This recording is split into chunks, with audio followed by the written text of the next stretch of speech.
আসসালামু আলাইকুম। ইমোশন বা আবেগ একটি মানুষের জীবনে যে কতটা গুরুত্বপূর্ণ সেটা আমরা আজকের এই সিনেমার এক্সপ্লেনেশন শুনলেই বুঝতে পারবো। একটি ছেলে যার মধ্যে কিনা কোনো ইমোশনই কাজ করে না, সব সময় লজিক দিয়ে কাজ করে। তার জীবনের মাত্র 3টি রুল: টাইম টু টাইম খাবার খাওয়া, ঘুমানো আর টাইম টু টাইম সেক্স করা। কিন্তু যদি এমন আবেগবিহীন ছেলের জীবনে আবেগ ফিরে আসে তাহলে কেমন হতে পারে? আর আমাদের আজকের সিনেমার নাম হলো সিদ্ধার্থ রয়। বেশি স্পয়লার দিয়ে সিনেমার মজাটা নষ্ট করতে চায় না, তাই চলুন বেশি দেরি না করে শুরু থেকে শুরু করা যাক। সিনেমার শুরুতেই আমরা সিদ্ধার্থ রয়কে দেখতে পাই, যে কিনা অনেক বেশি রেগেছিল। আর সে একটি বাড়ির সামনে এসে কার দাঁড় করায় আর ইন্দু ইন্দু বলে জোরে জোরে চিৎকার করতে করতে বাড়ির ভেতরে ঢুকে পড়ে। সে বাড়ির ভেতরে গিয়েও ইন্দুর নাম ধরে অনেক জোরে জোরে ডাকতে থাকে। আর অন্যদিকে আমরা দেখতে পাই ইন্দুর বাবা মা আর ভাই একটি ঘরের ভেতরে লুকিয়ে আছে। সিদ্ধার্থ গিয়ে তাদের বাড়ির সবকিছু ভাঙচুর করতে শুরু করে আর জোরে জোরে ইন্দুর নাম ধরে ডাকে। সবকিছু ভাঙচুর করার পর সিদ্ধার্থ ওই রুমে আসে আর গিয়ে তাদেরকে ইন্দুর কথা জিজ্ঞেস করে যে ইন্দু কোথায় রয়েছে। সে ইন্দুর ভাইকে এসে ভয় দেখিয়ে বলে, সত্যি করে বল ইন্দু কোথায়। ইন্দুর ভাই তখন বলে, ইন্দু এখানে নেই, ইন্দু একটি গার্লস হোস্টেলে থাকে। সিদ্ধার্থ তখন বলে, তোর এই কথা যদি সত্য না হয় তাহলে তোকে আমি শেষ করে ফেলবো। সিদ্ধার্থ সেখান থেকে চলেই যাচ্ছিল, তখনই ইন্দুর বাবা এসে তার পা চেপে ধরে বলে, বাবা তুমি আমার মেয়েকে ছেড়ে দাও, যদি তোমার মনে হয় তাহলে আমাদের সকলকে মেরে ফেলো, তবুও আমার মেয়ের জীবনটা নষ্ট করে দিও না। ইন্দুর বাবা সিদ্ধার্থকে অনেক রিকোয়েস্ট করে, কিন্তু উল্টো সিদ্ধার্থ বলে, আমি ইন্দুকে ছাড়া বাঁচতে পারবো না। আর এদিকে আমরা দেখি ইন্দুর বাড়িতে একটি ট্রাক ভর্তি আসবাবপত্র এসেছে। সিদ্ধার্থ যে সবকিছু ভাঙচুর করেছিল সেই জায়গাটি আবারও নতুন করে ডেকোরেশন করা হয়েছে, দেখে যেন বোঝার উপায় নেই এখানে একটু আগেই সিদ্ধার্থ এসে ভাঙচুর করেছে। আর সেখানে থাকা একটি লোকের কাছে ফোন আসলে সে ফোনে বলে যে তারা 15 মিনিটের মধ্যে সবকিছু আবারও আগের মতো করে দিয়েছে। কিন্তু এখানে প্রশ্ন হচ্ছে ইন্দুটা কে? একটু পরেই আমরা জানতে পারবো যে ইন্দু আসলে কে। আর সিন কাট হয়ে সিদ্ধার্থের কাছে আসলে আমরা দেখি সে একটি গার্লস হোস্টেলের সামনে এসেছে। আসতেই সে গাড়ি দিয়ে দুইটি বাইককে টক্কর মারে। সেখানে থাকা দুইটি গার্ড এগিয়ে আসলে সিদ্ধার্থ তাদেরকেও অনেক মারে। সে হোস্টেলের ভেতরে গিয়েও শুধুমাত্র ইন্দু ইন্দু বলে চিৎকার করতে থাকে। আর এরপরেই আমরা দেখতে পাই ইন্দুকে, যে কিনা গোসল করে এখনই বের হচ্ছিল। আর তখনই তার সামনে সিদ্ধার্থ আসে। সিদ্ধার্থ তখন তাকে এই অবস্থায় দেখে সরি বলে আর বলে, তুমি জলদি কাপড় পরে নাও। ইন্দু তখন বলে, প্রয়োজন নেই, তোমার সঙ্গে যে আমি কতবার ইন্টিমেট হয়েছি আর এই সব কিছু যে তুমি কতবার দেখেছ তা তো বলার অপেক্ষা রাখে না। এইটা বলেই ইন্দু সেখানেই কাপড় পরতে শুরু করে।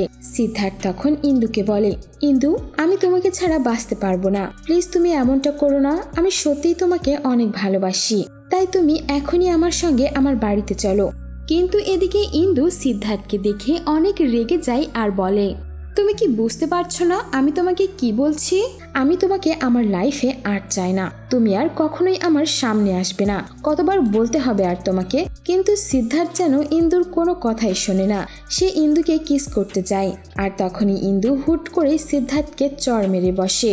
আর এরপর রেগে মেগে ইন্দু বেরিয়ে পড়ে ক্লাসের জন্য। আর এখানে আমাদের ফ্ল্যাশব্যাক দেখানো হয়, যেখানে আমরা দেখতে পাই ইন্দু এসে কলেজে নতুন ভর্তি হচ্ছে। মনে মনে ইন্দু অনেক খুশি হয় যে এই নতুন কলেজ থেকেই তার নতুন জীবন শুরু হবে। এরপর সে তার কম্পিউটার ল্যাবে আসে ক্লাস করার জন্য।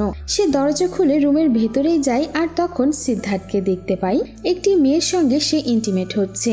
আর এটা দেখে সে খুবই অবাক হয়ে যায় আর লজ্জায় পড়ে যে এটা আবার কোথায় চলে এলো। কিন্তু যখন বাইরে বের হয়ে যাবে তখন সিদ্ধার্থ বলে, শুনুন আপনি প্লিজ দরজার সামনে দাঁড়িয়ে থাকুন যাতে কেউ ভেতরে আসতে না পারে।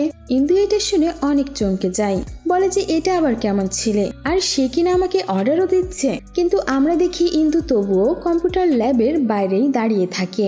তখন সেখানে দুইটি মেয়ে আসে ক্লাস করার জন্য। আর তখন ইন্দু দরজাটি লাগিয়ে দিয়ে তাদেরকে ভাগিয়ে দেয় সেখান থেকে। আর একটু পরেই আমরা দেখি সিদ্ধার্থ পুরোপুরি ইমোশনলেস হয়ে বাইরে বেরিয়ে যাচ্ছে সোজা। সে ইন্দুর দিকে তাকায় না পর্যন্ত। সে মনে মনে ভাবতে থাকে, কোনো ভুল কলেজে আবার ভর্তি হয়ে গেলাম না তো? আসলে সিদ্ধার্থ হলো একজন আবেগবিহীন ছেলে যার কোনো কিছুতেই কিছু যায় আসে না। আর এর পরের দিন যখন ইন্দু কলেজে আসে আবারও, তখন সে দেখে সিদ্ধার্থ অনেক দামি একটি কার থেকে নামছে। এটা দেখে তো সে রীতিমতো শক খেয়ে যায় আর ভাবে এটা আবার কোন ছেলে। কিন্তু এরপর সে আবারও লক্ষ্য করে যে সিদ্ধার্থ কলেজে এসেই ব্রাশ করছে। আর এ থেকেই আমরা পুরোপুরি বুঝে যাই সিদ্ধার্থের মধ্যে কোনো আবেগই কাজ করে না। কে তার বিষয়ে কি ভাবলো কি বললো তার কোনো কিছুতেই কিছু যায় আসে না। সিন কাট হলে আমরা দেখি ইন্দু বসে ক্লাস করছে। তখনই দুজন ছেলে আসে লেট করে, কিন্তু শিক্ষক তাদেরকে ক্লাসে ঢুকতে দেয় না, তারা চলে যায়। অন্যদিকে একটু পর যখন একই ক্লাসে সিদ্ধার্থ দেরি করে আসে, সে স্যারকে না বলে ক্লাসে ঢোকে, আবার 2 মিনিট পর বের হয়ে চলে যায়, কিন্তু তাকে শিক্ষক কিছুই বলে না। ইন্দু এটাও দেখে বেশ অবাক হয়ে যায় যে এসব কেন হচ্ছে। আর এইটা দেখে ইন্দু ভাবতে থাকে শিক্ষক ওই 2 ছেলেকে তাড়িয়ে দিলেও কেন একে তাড়ালো না, এ কে? আর এরপর থেকেই দেখা যায় যে ইন্দু সবসময় সিদ্ধার্থকে লক্ষ্য করে। সিদ্ধার্থ কি করছে না করছে সে সবকিছু খেয়াল করে, আর সে বুঝতে পারে যে সিদ্ধার্থ সবসময় বই পড়তে থাকে। এরপর আবারও সিন কাট হয়ে পরের দিনের ক্লাসরুম দেখানো হয়, যেখানে দেখা যায় প্রতিদিনের মতো সিদ্ধার্থ আবারও লেট করে ক্লাসে ঢোকে। আর 2 মিনিট পরে যখন সে বের হতে যাবে তখনই শিক্ষক তাকে বলে, কি তুমি চলে যাচ্ছ কেন? তোমার কি সব পড়া হয়ে গেছে নাকি? তখন সিদ্ধার্থ বলে, হ্যাঁ হয়ে গেছে। শিক্ষক তখন সিদ্ধার্থকে 2-3টা প্রশ্ন করে, আর সিদ্ধার্থ সব প্রশ্নের সঠিক জবাব দেয়, যেটা দেখে ইন্দু তো রীতিমতো শক যে এইটুকু সময়ের মধ্যে সে সবগুলো অ্যান্সার সঠিকভাবে দিল। আর এখানে ইন্দুও বুঝতে পারে সিদ্ধার্থের মধ্যে কোনো ইমোশন না থাকলে কি হবে, সে কিন্তু অনেক ইন্টেলিজেন্ট একটা ছেলে। আর এরপরে আবারও সিন বর্তমানে চলে আসে। এখানে আমরা পুলিশ অফিসারকে দেখতে পাই, যে কিনা সিদ্ধার্থের বাবার ক্লাসমেট ছিল। আর এই পুলিশটি সিদ্ধার্থকে বাড়িতেও এনেছে। ইন্সপেক্টরটি সিদ্ধার্থের মাকে বলে, আপনার ছেলে মেয়েদের হোস্টেলে গিয়ে ভাঙচুর করেছে, যেটার জন্য কিন্তু ওর উপর কেসও হতে পারত, কিন্তু আমি সবকিছু সামলে নিয়েছি। পুলিশটি তখন সিদ্ধার্থের মায়ের কাছে জানতে চাই যে সিদ্ধার্থ কেন এমন ব্যবহার করছে। আর এখানেই আমরা জানতে পারি সিদ্ধার্থের ইমোশনলেস হওয়ার আসল কারণ। সিদ্ধার্থের মা বলে, আমার বিয়ের 10 বছর পর আমার কোলজুড়ে সিদ্ধার্থ আসে, কিন্তু সিদ্ধার্থের বাবা অনেক বই পড়তে ভালোবাসতো।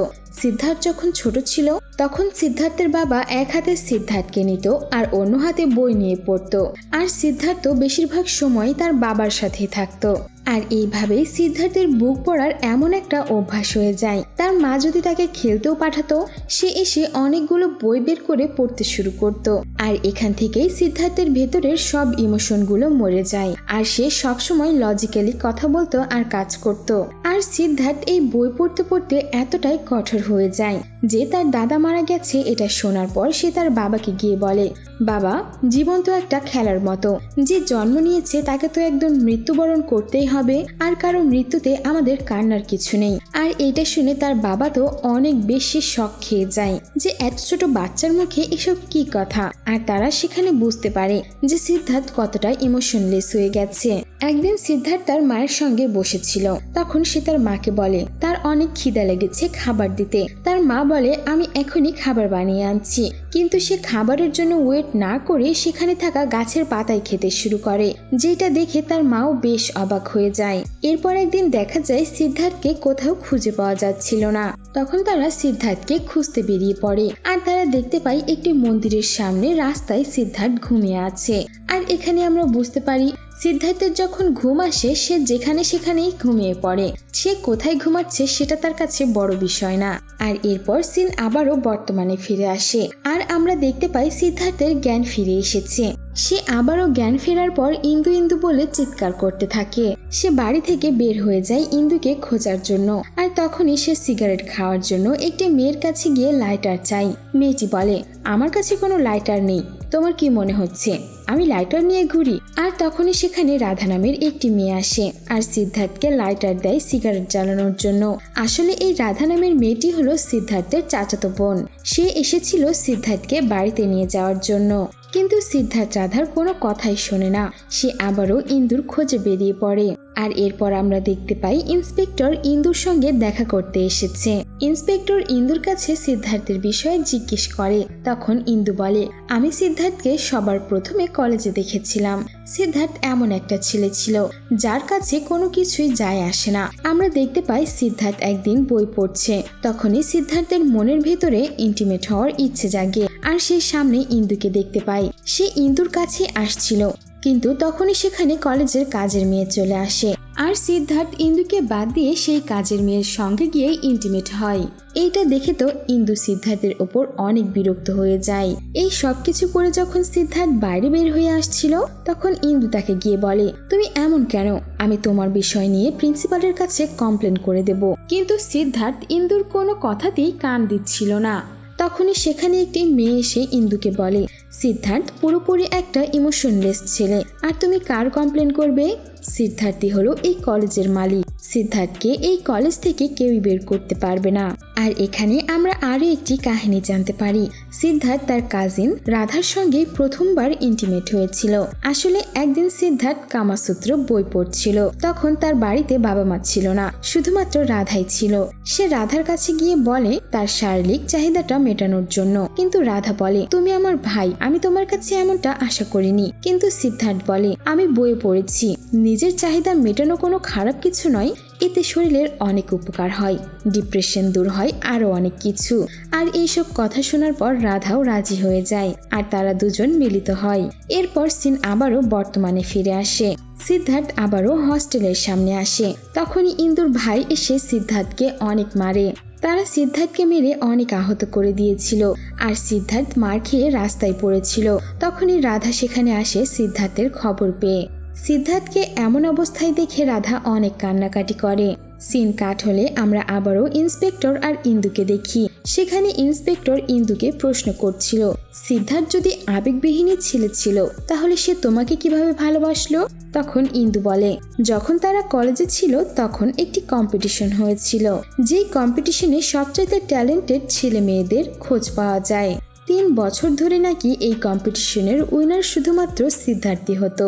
কিন্তু এইবার এই কম্পিটিশনে দুইজনের সেম মার্ক থাকে, আর এই দুইজন হলো সিদ্ধার্থ আর ইন্দু। তখন জাজেসরা নাকি এই দুইজনের মধ্যে কে উইনার সেটা ঠিক করার জন্য জীবনের উপর একটি স্পিচ দিতে বলে। প্রথম স্পিচ সিদ্ধার্থ দেয়। সিদ্ধার্থ বলে, জীবনটা একটা জার্নি, যেটা শুরু হয় আর কোনো না কোনো একদিন শেষও হয়ে যায়। তাই জীবনে কোনো সময় নষ্ট করা উচিত নয়, সবার নিজের নিজের কাজ সময় মতো করে নেওয়া উচিত। মানে সিদ্ধার্থ এখানে সবাইকে বোঝাতে চাইছিল যে পুরো লাইফটাই শুধুমাত্র লজিক দিয়ে চালাও। কিন্তু অন্যদিকে ইন্দু বলে পুরোটাই উল্টো। ইন্দু বলে, জীবন আমাদের একটাই সুযোগ দেয়, তাই আমাদের সব সময় সবার সঙ্গে মিল রেখে চলা উচিত, সবাইকে সাহায্য করা উচিত, একসঙ্গে থাকা উচিত, যাতে আমাদের জীবনটা অনেক সুন্দর আর সুখের হতে পারে।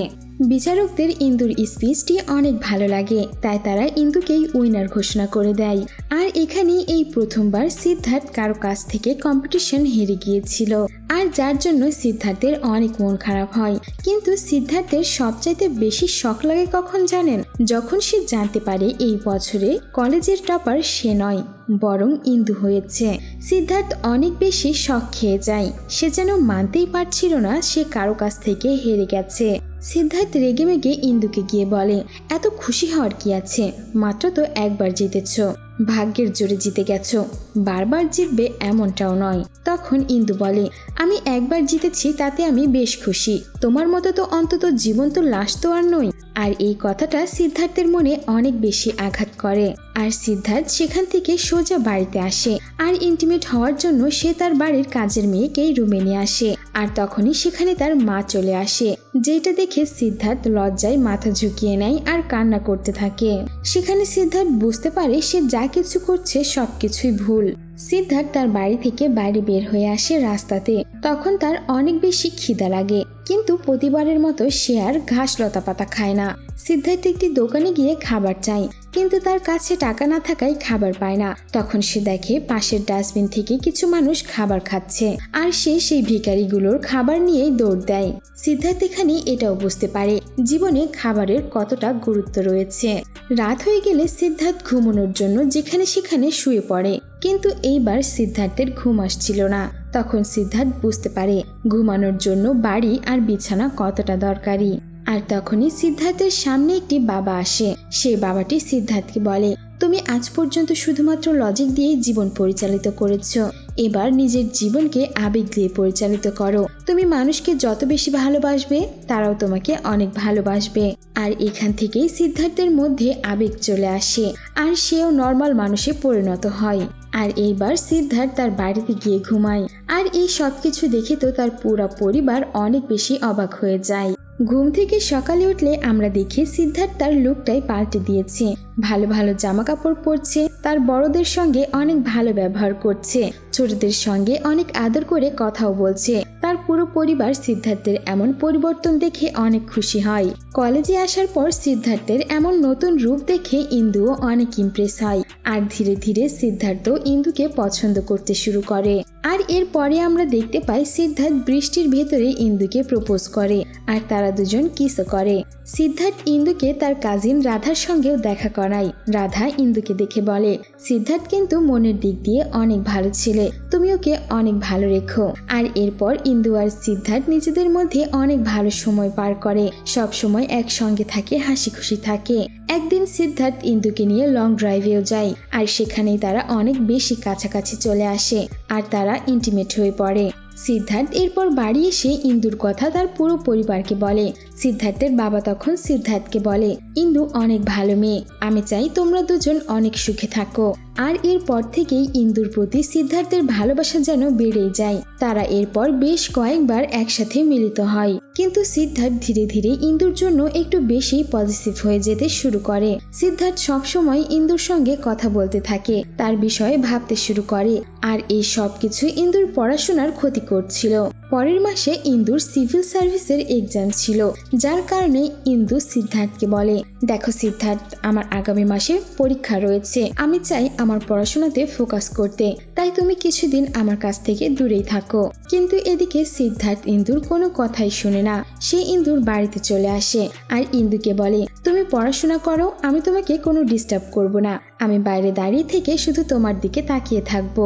এদিকে সিদ্ধার্থের এত কাছাকাছি থাকার কারণে ইন্দু কিছুতেই তার পড়াশোনাতে মনোযোগ দিতে পারছিল না, যার কারণে সে পুরোটা সময় সিদ্ধার্থের সঙ্গেই কাটাতে শুরু করে। এরপর সিন কাট হলে আমরা একদিন দেখতে পাই সিদ্ধার্থ তার বাবা মার সঙ্গে বসে আছে। তখন সিদ্ধার্থের মা বলে, তুমি আমাদের ইন্দুর সঙ্গে কবে দেখা করাবে? তখন সিদ্ধার্থ বলে, কবে কোনোদিন কেন, তোমাদের এখনই দেখা করাতে নিয়ে যাচ্ছি, চলো। সে গাড়িতে করে নিজের মা বাবাকে ইন্দুর বাড়িতে নিয়ে আসে দেখা করানোর জন্য। কিন্তু ইন্দুর বাড়িতে তো তালা দেওয়া। তখন তার মনে পড়ে ইন্দু হয়তোবা তার কাজিনের বিয়ের জন্য তাদের বাড়িতে গেছে। তাই সিদ্ধার্থ ইন্দুর সেই কাজিনের বাড়ির দিকে রওনা দেয়। যাবার সময় সিদ্ধার্থের গাড়ির স্পিড অনেক বেশি ছিল, যাতে সিদ্ধার্থের বাবা মা অনেক ভয় পায় আর তারাও বুঝতে পারে ইন্দুর জন্য সিদ্ধার্থের ভালোবাসা কতটা বেড়ে গেছে। কিন্তু সেই বিয়ে বাড়িতে গিয়েও ইন্দুকে খুঁজে পায় না সিদ্ধার্থ। তখন সিদ্ধার্থের বাবা বলে, ইন্দু হয়তোবা বাড়িতে চলে গেছে, তুমি তোমার ইমোশনকে একটু কন্ট্রোল করো। আর এরপর দেখা যায় সিদ্ধার্থ তার বাবা মার সঙ্গে বাড়িতে চলে আসে। এরপর একদিন সিদ্ধার্থ, ইন্দু আর রাধা তাদের ফ্রেন্ডের পার্টিতে আসে। তখন সেখানে তারা একটা পর্যায়ে ট্রুথ আর ডেয়ার গেম খেলে। ইন্দুর বাড়ি আসলে ইন্দুর ডেয়ারটা চুজ করে। তখন সিদ্ধার্থ আর ইন্দু কিস করে, কিন্তু কিস করতে করতে সিদ্ধার্থ একটু বেশি ক্লোজ হয়ে যাচ্ছিল, যার কারণে ইন্দু তাকে ধাক্কা মারে। আর রেগে মেগে ইন্দু তখন সেখান থেকে চলে যায়। আসলে এতদিন সিদ্ধার্থ একজন ইমোশনলেস ছেলে ছিল, আর এখন যেহেতু সে নর্মাল হয়েছে আর তার ভিতরে আবেগ ফিরে এসেছে, তাই সে তার আবেগটাকে কন্ট্রোল করতে পারছিল না। এরপর আমরা দেখতে পাই রাধা এসে ইন্দুকে বলছে, সিদ্ধার্থ তোমার জন্যই নর্মাল মানুষে পরিণত হয়েছে, তার ভেতরে আবেগ এসেছে, এখন যদি তুমি তার কাছ থেকে দূরে চলে যাও তাহলে কি হবে ভাবতে পারছো? তখন ইন্দু বলে, আমি জানি সিদ্ধার্থ আমাকে অনেক ভালোবাসে, কিন্তু এই ভালোবাসাটা সিদ্ধার্থের নিজের জন্যই হুমকি ডেকে আনছে। সিন কাট হলে আমরা দেখি সিদ্ধার্থের বাবা এবং মা একটি ডাক্তারের সঙ্গে কথা বলছে। ডাক্তারটি বলে, যেহেতু নতুন নতুন আবেগপ্রবণ হয়েছে সিদ্ধার্থ, তাই সে নিজের আবেগকে কন্ট্রোল করতে পারছে না, না পারলে এটা তারই ক্ষতি হবে। আর তার আবেগ কন্ট্রোল করার জন্য তাদের উচিত সিদ্ধার্থকে কোনো শান্ত পরিবেশে নিয়ে যাওয়া। তখন আমরা দেখি সিদ্ধার্থকে নর্মাল করার জন্য ইন্দু তাকে একটি শান্ত পরিবেশে নিয়ে আসে, তার সঙ্গে সুন্দর সুন্দর মুহূর্ত কাটাতে থাকে, তাকে যোগা করায়, মেডিটেশন করায়, যার ফলে সিদ্ধার্থ নর্মাল বিহেভিয়ার করতে শুরু করে। আর তাদের দুজনের মধ্যে আবারও আন্ডারস্ট্যান্ডিংটা ঠিক হয়। কিন্তু ইন্দুর ফোনে তার মা ফোন করে বলে, কালকে তো তোমার সিভিল সার্ভিসের এক্সাম আছে, তুমি জলদি বাড়ি চলে এসো। আর সেই রাতেই ইন্দু আর সিদ্ধার্থ শহরে ফিরে আসতে থাকে। কিন্তু রাস্তার ভেতরেই একটি গুন্ডা গাড়ির বাইরে থেকে ইন্দুকে অনেক বাজে বাজে কথা বলতে থাকে আর টিস করে, যেটা দেখে সিদ্ধার্থের অনেক মেজাজ গরম হয়ে যায়। আর সে গাড়ি দিয়ে বাইকটিকে ধাক্কা মারে। লোকটি তখন সড়কেই পড়ে থাকে। আর যেহেতু গাড়িতে ধাক্কা মেরেছিল সিদ্ধার্থ, তাই তাদের কারটিও ড্যামেজ হয়ে যায়। তারা কিভাবে বাড়িতে যাবে উপায় খুঁজে পাচ্ছিল না। আর তখনই দেখা যায় সিদ্ধার্থের পেছন থেকে কিছু মানুষ এসে তাকে অ্যাটাক করে। আর এই অ্যাটাক করা দেখে সিদ্ধার্থের মাথায় যেন রক্ত উঠে যায়। আর সিদ্ধার্থ এক এক করে সবাইকে মারতে শুরু করে। সেখানে থাকা একটি লোক ইন্দুর ইজ্জতের উপরেও হাত দিয়ে বসে, কিন্তু সিদ্ধার্থ এইদিকে কোনো মনোযোগই দেয় না। সে শুধুমাত্র ওই লোকগুলোকে মারতেই ব্যস্ত থাকে। আর সময় মতো পুলিশ এসে তাদের সবাইকে হাজতে ঢোকায়, যার কারণে ইন্দুও বেঁচে যায়। আর যেহেতু পরের দিন পর্যন্ত ইন্দু জেলে বন্দি ছিল, তাই তার পরীক্ষাটাও আর দেওয়া হয় না। তারা যখন জেল থেকে বেরিয়ে যায় তখন ইন্দু সরাসরি চলে যেতে থাকে। তখন সিদ্ধার্থ বারবার ইন্দুকে সরি বলে, আর ইন্দু উঠে সিদ্ধার্থকেই চড় মারে। সে সিদ্ধার্থকে বলে, তুমি কোনোদিনও ঠিক হতে পারবে না। আমি তোমাকে বারবার বলছিলাম তাড়াতাড়ি বাড়ি চলো, কিন্তু তুমি কি করলে? ওই বাইকটিকে ধাক্কা দিয়ে বসলে। বাইকটিকে ধাক্কা না দিলে কি হতো? আজকে আমার সবকিছু ঠিকঠাক থাকতো, কিন্তু তোমার জন্য কিছুই ঠিক নেই। আজকের পর কোনোদিনই তুমি আমার আর সামনে আসবে না। এইসব বলে ইন্দু রেগে মেগে সেখান থেকে চলে যায়। সিন তখনই বর্তমানে ফিরে আসে। আমরা দেখতে পাই ইন্দু কান্না করছে। তখন ইন্সপেক্টরটি বলে, যা হয়েছে ভুলে যাও, সবকিছু তো আর ঠিক করা যাবে না। ইন্সপেক্টর তখন ইন্দুকে আরো একটি প্রশ্ন করে, তুমি কি সিদ্ধার্থকে এখনো ভালোবাসো? ইন্দু এখানে কি জবাব দেয় সেটা আমাদের দেখানো হয় না। আর সিন কাট করে আমাদের সিদ্ধার্থকে দেখানো হয়।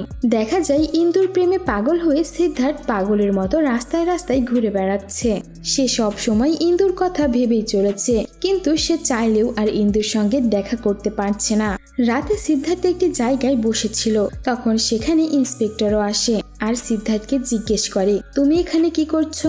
তখন সিদ্ধার্থ বলে, আমি আর কি করব, ইন্দু তো আর আমাকে ভালোবাসছে না, আর এই জীবনটাও তো আমাকে কষ্ট দিতে ছাড়ছে না। এমনকি আমি তো আমার আবেগগুলোকেও কন্ট্রোলে আনতে পারছি না। ইন্দুকে যদি আমি না পাই তাহলে আমি মরেই যাব। ইন্সপেক্টর তখন সিদ্ধার্থের বাবা মার কাছে এসে এই সব কিছু খুলে বলে, আর বলে, আমরা যদি তাড়াতাড়ি কিছু না করি তাহলে হয়তো আমরা সিদ্ধার্থকে বাঁচাতে পারবো না। পরের দিন আমরা দেখতে পাই সিদ্ধার্থ মাঝ রাস্তায় মারামারি শুরু করেছে, গাড়িগুলো ভাঙচুর করছে। আর সে রাস্তায় জোরে জোরে ইন্দুর নাম নিয়ে ডাকতে থাকে। সেখানে থাকা মানুষগুলো সিদ্ধার্থের এমন অবস্থা দেখে খুব ভয় পায়। আর তখনই সিদ্ধার্থের মা বাবাও চলে আসে। তারাও সিদ্ধার্থের এমন আচরণ দেখে অনেক কান্নাকাটি শুরু করে দেয় আর ভয় পায়। সিদ্ধার্থকে থামানোর অনেক চেষ্টা করে তারা, কিন্তু সিদ্ধার্থ তার মা বাবার কোনো কথাই শোনে না। আর সে পাগলের মতো চিৎকার করেই যাচ্ছিল। আর তখনই সেখানে ইন্দু আসে আর সিদ্ধার্থকে জড়িয়ে ধরে। কিন্তু এ কি? সিদ্ধার্থ ইন্দুকে ধাক্কা দিয়ে বলে, তুমি আমার ইন্দু হতেই পারো না। আর এইটা বলে সিদ্ধার্থ একটি গাড়ির সামনে লাফ দেয়, আর সেখানেই সিদ্ধার্থের মৃত্যু হয়ে যায়। এখানে সিদ্ধার্থ নিজের আবেগকে কন্ট্রোল করতে না পেরে পাগল হয়ে গিয়েছিল, যার কারণে সে তার ভালোবাসার মানুষ ইন্দুকেই চিনতে পারছিল না। যার জন্যই তো কথাই আছে, নিজের আবেগকে কন্ট্রোলের মধ্যে রাখা উচিত। আর এমনই একটি দৃশ্যের মধ্যে এই সিনেমাটি এখানেই শেষ হয়ে যায়। সত্যিই আবেগ একটি ভয়ঙ্কর জিনিস। কন্ট্রোল করতে না পারলে সেটি আপনারও মৃত্যুর কারণ কখন হয়ে যাবে আপনি নিজেও বুঝতে পারবেন না। সো ভিউয়ার্স, এই ছিল আমাদের আজকের এক্সপ্লেনেশন। কেমন লেগেছে তা অবশ্যই আমাদের কমেন্ট বক্সে জানিয়ে দিতে ভুলবেন না। আর এমনই ইন্টারেস্টিং মুভির এক্সপ্লেনেশন শুনতে হলে আমাদের চ্যানেলটিকে সাবস্ক্রাইব করে আমাদের সঙ্গেই থাকুন। ধন্যবাদ।